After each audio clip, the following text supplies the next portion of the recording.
Hello everybody.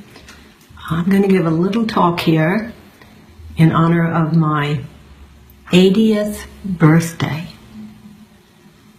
So since it's a sort of momentous moment, I thought that I would talk about death. Nice cheerful subject.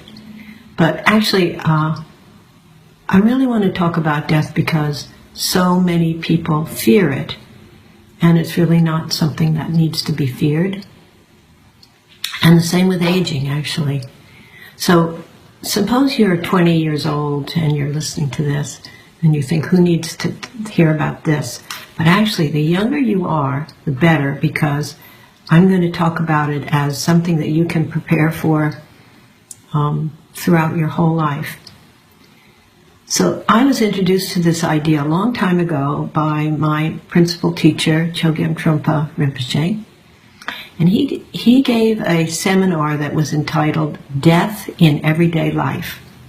And in that seminar, he talked about that every breath is a small birth and death. That birth and death are taking place moment by moment by moment. And I remember when I heard this, my first reaction was actually a sort of feeling of panic, because there was something about, I think I really got it, that everything is changing and shifting all the time. Born, dies, born, dies. And so it left me with this feeling of immense groundlessness. That was my first reaction to this little teaching. And so in retrospect, I think that was really great, because that's what you want to get in touch with if, in fact, you want to prepare for death. Now, even if you are 18, 19, 20, 16, however old you are, up to, 90, 95, this is very valuable teachings. Because it's teaching you not to just be preparing for your death, the kind of death of this body, death of this particular incarnation, this particular, in my case, Pema Chödrön. But it's preparing you for fear of groundlessness throughout your entire life, and overcoming or relating with that fear of groundlessness. So, moment by moment, I've been training for many, many, many years in relaxing with that feeling of groundlessness, but really taking it seriously. That I was reading recently about life being as brief as a dewdrop on a blade of grass, which is such a beautiful expression. And at my age, it definitely feels like that. It feels like our life is incredibly short. And you've heard, I'm sure, about that people die and they have like a life review where they remember their entire life. Well, that's already sort of starting to happen to me at 80 years old. That my whole life feels like that, gone, just in a finger snap. And all those many, many adventures and dramas, heavy-duty dramas of my life and everything, just like fast forward, moving so quickly.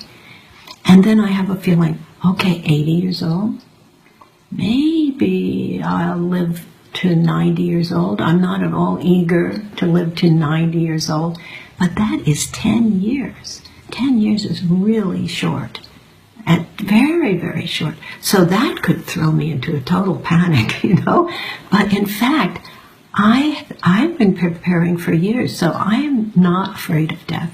I'm not afraid of groundlessness. I'm not afraid of death. So does that mean that I don't feel fear? I mean, this is kind of ironic or something. It doesn't mean that, actually, because whenever groundlessness comes up in a major way, there's always a sort of a little bit of a like that, a little but that's it. That's it. It's just like a little blurb of that you might feel just before you jump out of the airplane, when you have your parachute, but still terrifying moment. And then, but maybe it's not that it's not as extreme as that.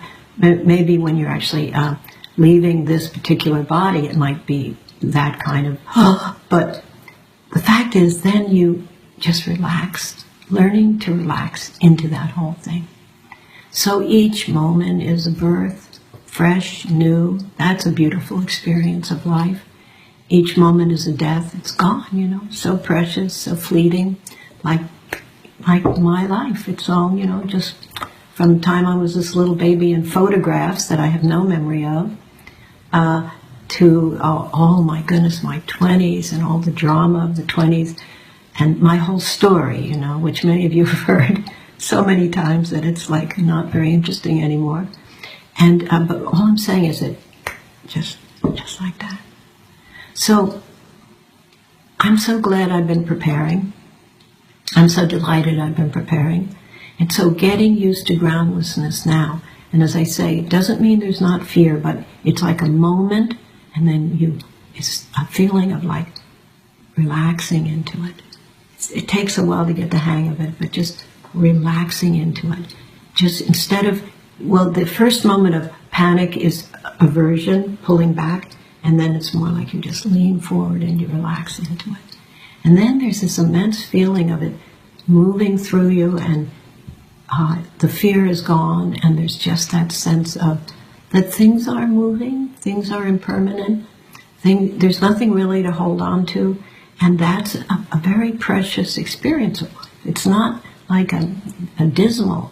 In fact, it's maybe like Van Gogh experience of seeing things very vibrantly and everything very alive and precious, and you appreciate details, you appreciate other people a lot, and you appreciate the sadness and the tragedies and the ugly things that are happening, and the beauty of life, the whole complexity.